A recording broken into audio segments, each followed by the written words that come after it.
Oh, dulu sebelum jadi kerajaan bermacam-macam janji.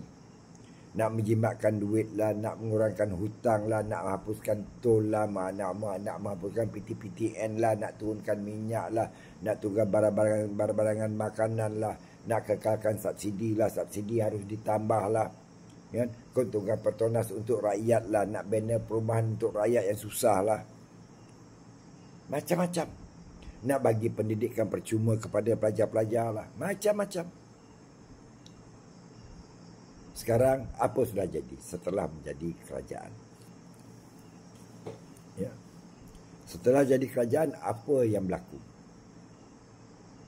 Di mana janji-janji yang lepas? Okeylah, mungkin tak boleh ditunaikan disebabkan ekonomi, keuangan jatuh, ekonomi dunia merosot. Kita boleh terima. Kita boleh terima. Cuma persoalannya baru-baru ni yang berlaga di belakang saya ni tentang kios ni. Banyak kecaman-kecaman daripada rakyat bawahan nak tahu bagaimana harga kios ini telah begitu mahal. Ya. Bagaimana? Ini persoalan dia. Ya. Bagaimana betul? Penandanya adalah hampir 700. Tetapi yang membuat keputusan itu boleh kaji harga itu. Ya. Boleh. Walaupun Menteri PKT dia kata dia tidak terlibat, dia cuma ini keputusan daripada lembaga pengarah bahagian PBT. Okey, fair enough. Tapi kenapa mereka tidak gunakan kuasa mereka untuk menentukan harga? Ini perasaannya. Ya. Inilah salah satu punca kenapa keuangan rakyat begitu habis begitu saja. Kita minta SPRM cek benda-benda ni sasat. Tak perlulah nak tunggu rakyat report. Tak perlu. Nampak agak menyeleweng, sasat terus. Kan? Banyak penyelewengan tu. Sasat terus.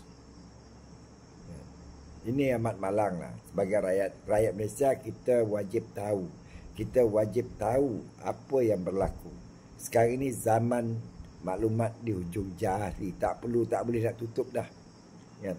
Kalau bagian tidak membaca, tidak mendalami, ya ngangguk betul. Tapi 30,000 macam tu. Saya ingat saya lah Najib dulu yang mereka duk kecam-kecam ni boleh membina penempatan PPRT dengan nilai 35 ke 40,000 sebiji rumah. Itu zaman Najib. Kenapa tidak contoh yang baik? Ini persoalan saya.